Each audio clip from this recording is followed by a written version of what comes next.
Hola, reciban un cordial saludo. Mi nombre es María Alejandra Rosales Mayorga. Soy catedrática profesional de la ENCA y en esta oportunidad voy a apoyarles en el estudio de ciencias naturales, específicamente características físico-químicas de la vida.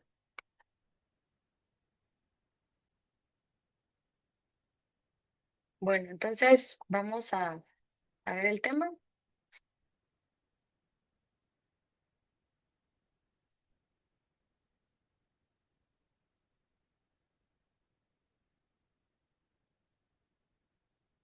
Las características físico-químicas de la vida básicamente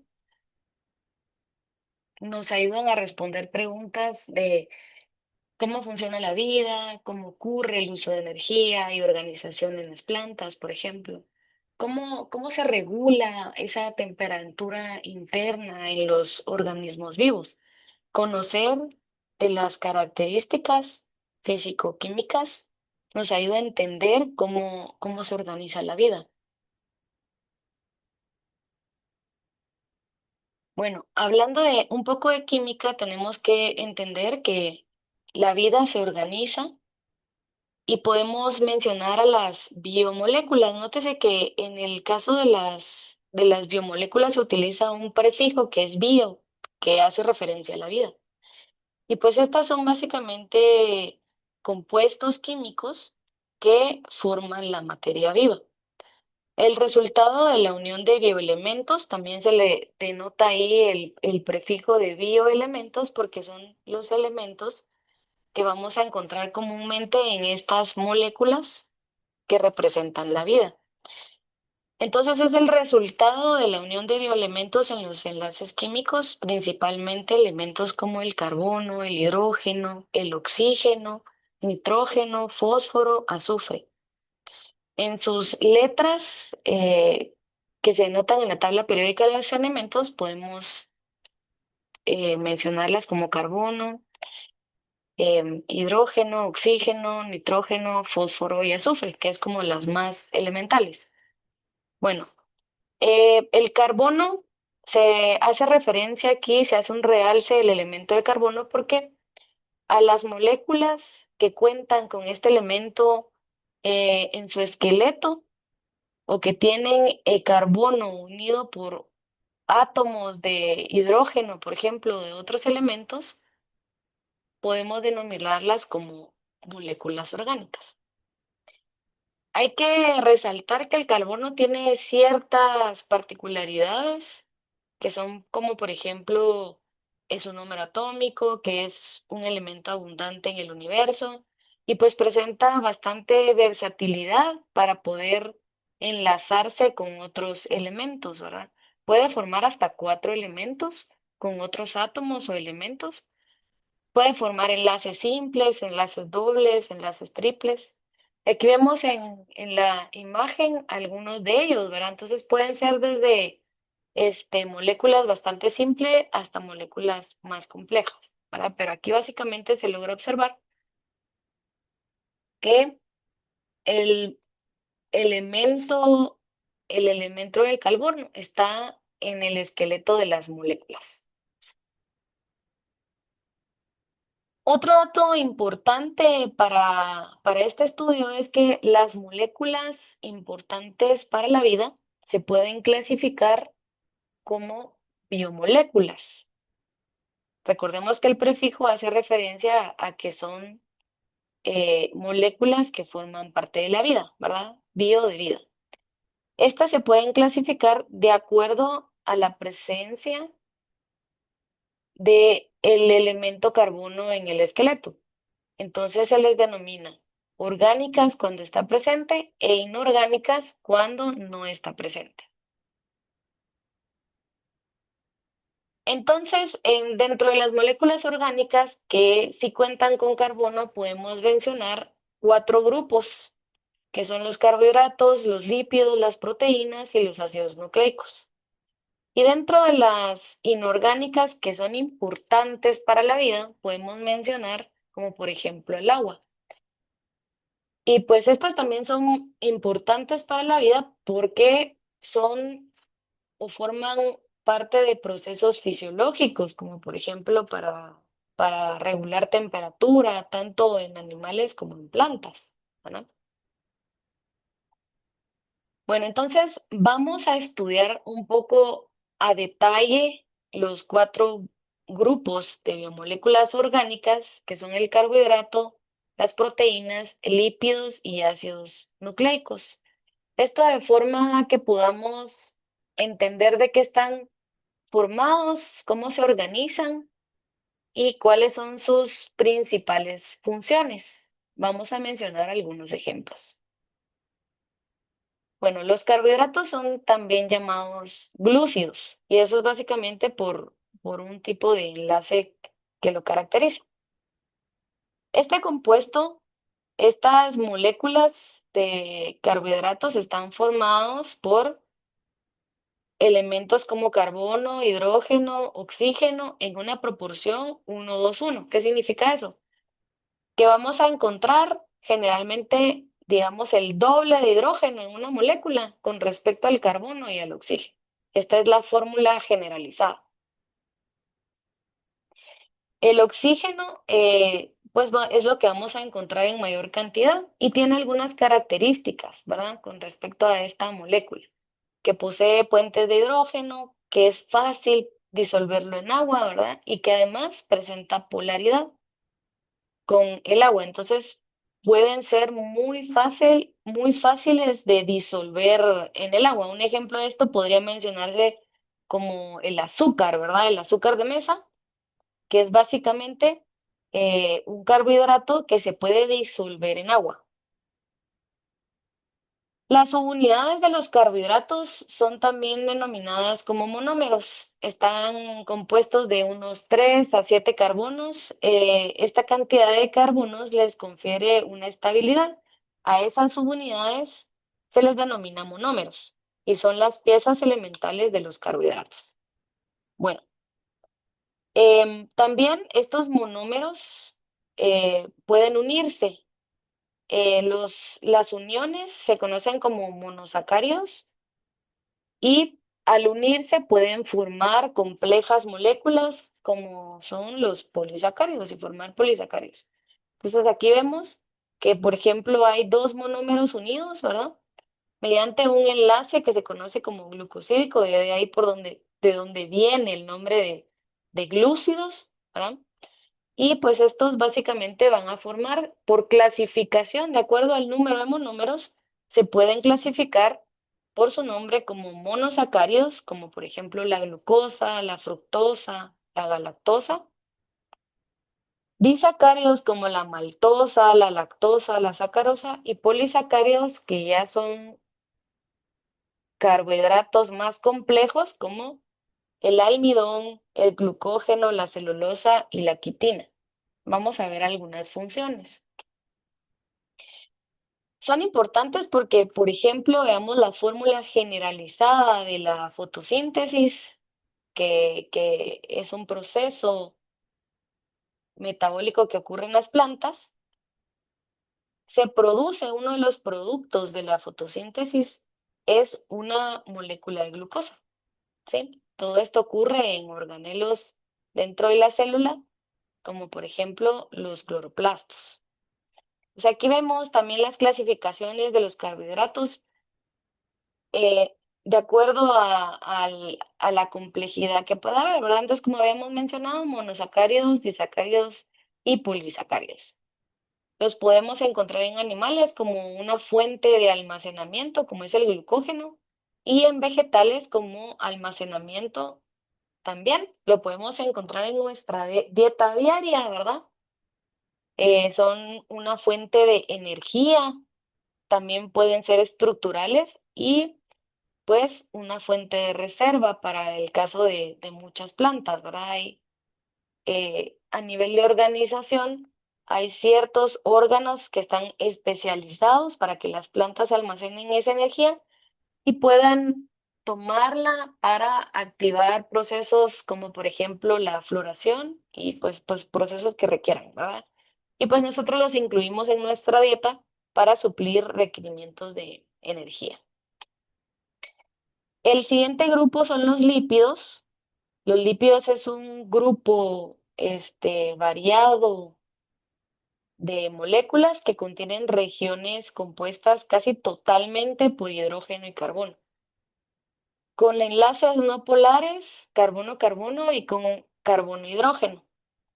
Esto pues le da ciertas características a este grupo y uno es que son apolares. Eso significa que no tienen compatibilidad con el agua o no se pueden disolver en agua. Los grupos principales que podemos mencionar son los aceites, las grasas y ceras. De alguna manera esto también se puede clasificar de acuerdo al estado en el que estén, por ejemplo, si son líquidos o si son sólidos. Pues, por ejemplo, en el caso de algunos sólidos, como las grasas, ¿verdad? Que seguramente nosotros hemos tenido contacto con ellas, ¿verdad? Y los aceites, como el aceite que se utiliza para cocina, que pues es en estado líquido. También podemos encontrar a los fosfolípidos y a los anillos fusionados esteroides, que estos son los que forman el colesterol. Aquí vemos los elementos como carbono, hidrógeno, oxígeno, fósforo, nitrógeno, por ejemplo, en el caso de los fosfolípidos, carbono, hidrógeno y oxígeno, y formando anillos fusionados, ¿verdad? En este caso, forman los esteroides, que son hormonas. Bueno, aquí hay un claro ejemplo y la importancia de los lípidos porque forman digamos, la doble capa lipídica de la membrana plasmática. Ahora es una barrera semipermeable que permite de forma selectiva dejar ingresar moléculas al interior o también permitir em, eliminar también de acuerdo a las necesidades de las células, ¿verdad?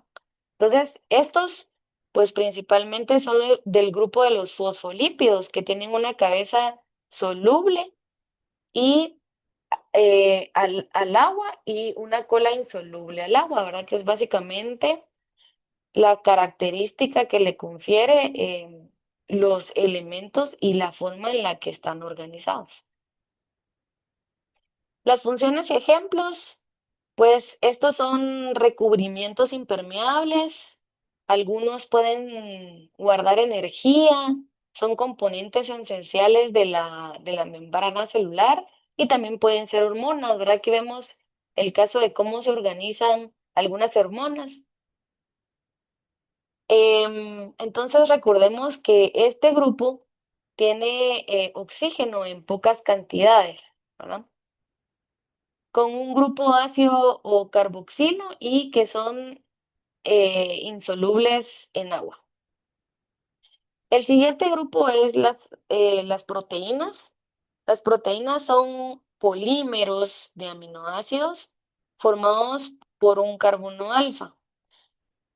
Están unidos por un enlace peptídico entre el carbono y el nitrógeno. Aquí vemos que hay varios grupos, ¿verdad? Principalmente observemos que dentro de su esqueleto podemos encontrar el carbono unido a otros grupos funcionales. Por ejemplo, aquí se realza el elemento nitrógeno, ¿verdad? Que está formando un grupo funcional. De igual forma acá se realza un grupo funcional que se conoce como grupo carboxilo. Y pues aquí vemos una cadena lateral que esta puede unirse a o a otra biomolécula, ¿verdad? Dependiendo de la necesidad. O a otras unidades que se conocen como aminoácidos. Entonces dice que cuando hay varios aminoácidos forman péptidos, ¿verdad? Varios aminoácidos unidos forman péptidos. Y estos a su vez forman cadenas que se les denomina como polipéptidos o cadenas polipeptídicas. Y la unión de más de 100 péptidos forman lo que se conoce como las proteínas. Las proteínas cumplen funciones estructurales, como por ejemplo la quitina para formar cabello, uñas, escamas, plumas y cuernos. También para el movimiento, como en el caso del corazón, ¿verdad? Esos movimientos em, que se encuentran en el músculo. Las proteínas serían la actina y la miosina, ¿verdad? Que permiten eh, la, que se encuentran en los músculos y permiten esas contracciones. También tienen una función como em, defensas, anticuerpos en el torrente sanguíneo. Almacenan también, se almacenan también como en el caso de la albumina en la clara de los huevos, para que sea como un alimento para el desarrollo del embrión. También cumplen una función de señalización, como el caso de la insulina, producida por el páncreas, que promueve la asimilación de la glucosa. Y también son catalizadores, tienen esa función catalizadora, como es la milasa, que digiere a los carbohidratos que se encuentran en la saliva y en el intestino delgado. Entonces, básicamente, las proteínas tienen una función estructural y catalizadora. También eh, forman parte del sistema inmunológico. Entonces, aquí vemos estas estructuras que pueden ir desde cadenas simples hasta pueden formar estructuras secundarias, estructuras terciarias y estructuras cuaternarias. Esto ya es la unión de varias cadenas polipeptídicas. El siguiente grupo son los ácidos nucleicos. Estos son biopolímeros de elevado peso molecular formado- formados por otras unidades estructurales o monómeros denominados nucleótidos. Una función importante, y por eso es que este grupo es bastante importante, porque los ácidos nucleicos tienen un papel importante en el almacenamiento y la expresión de la información genómica. ¿Eso qué significa? Que los podemos encontrar en el núcleo celular. Y de muchos depende la perpetuación de la especie, de que esta información genética pueda trascender en el tiempo. ¿De qué están formados? Pues sus subunidades básicamente son de nucleótidos. Aquí vemos cómo está organizada esta biomolécula. Vemos que hay algunos otros biomoléculas ya relacionadas, ¿verdad? Vean, en el esqueleto hay carbono. Vemos que hay una ribosa, este es un carbohidrato. Hay una base nitrogenada, un grupo fosfato. ¿Se recuerdan que habíamos mencionado elementos que vamos a encontrar comúnmente en todas estas biomoléculas, como son el carbono, el hidrógeno, el fósforo, el azufre? ¿Verdad? Aquí vemos representado esto en esta, en esta biomolécula. Están unidos por enlace fosfoéster. Y pues básicamente aquí vemos cómo se pueden organizar, si es un nucleótido con un grupo fosfato, un azúcar y una base nitrogenada. Y si es un nucleósido, pues es un azúcar, básicamente un carbohidrato, más una base nitrogenada, que es este grupo que se ve acá, ¿verdad? Donde se tiene los nitrógenos. Podemos mencionar dos, que son el ADN y el ARN. Básicamente estas moléculas son útiles en procesos de división celular, crecimiento, reparación de células. Aquí vemos algunas diferencias entre el ADN y el ARN, básicamente en su composición. Por ejemplo, está compuesto el ADN de un azúcar, que es la desoxirribosa, contiene bases nitrogenadas que son la timina, adenina, guanina, citosina, y aquí se ve la unidad estructurada. También mencionemos el ARN, que tiene una ribosa, y básicamente aquí la diferencia es que este presenta un uracilo, ¿verdad? En lugar de timina. Tiene uracilo, adenina, guanina, citosina, Y pues estas bases son complementarias. Entonces aquí vemos la importancia entonces porque este tipo de moléculas lo que hace es almacenar esa información genética que va a servir para que esa célula pueda eh, originar otra célula. De forma general, repasemos lo que hemos revisado en este estudio. La vida básicamente se basa en principios físico-químicos, ¿verdad? La podemos caracterizar a través de esas condiciones físicas y químicas, como el uso de la energía, la organización, cómo se equilibran, ¿verdad? Cómo se organizan los seres vivos. Las moléculas principales que mencionamos fueron los carbohidratos, los lípidos, las proteínas y ácidos nucleicos. Mencionamos cómo se conforman y cuáles son sus principales funciones y algunos ejemplos. Y recuerden que principalmente estamos hechos de estos elementos que se organizan, forman moléculas, desde moléculas simples hasta moléculas complejas, ¿verdad? Mencionamos que hay moléculas importantes para la vida, que son consideradas como orgánicas y también como inorgánicas.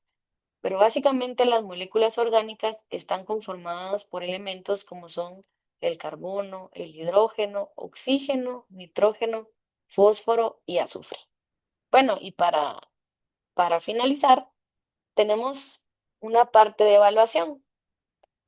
Voy a proyectar las preguntas, voy a dejarlo un par de segundos y al finalizar van a observar las respuestas de la evaluación.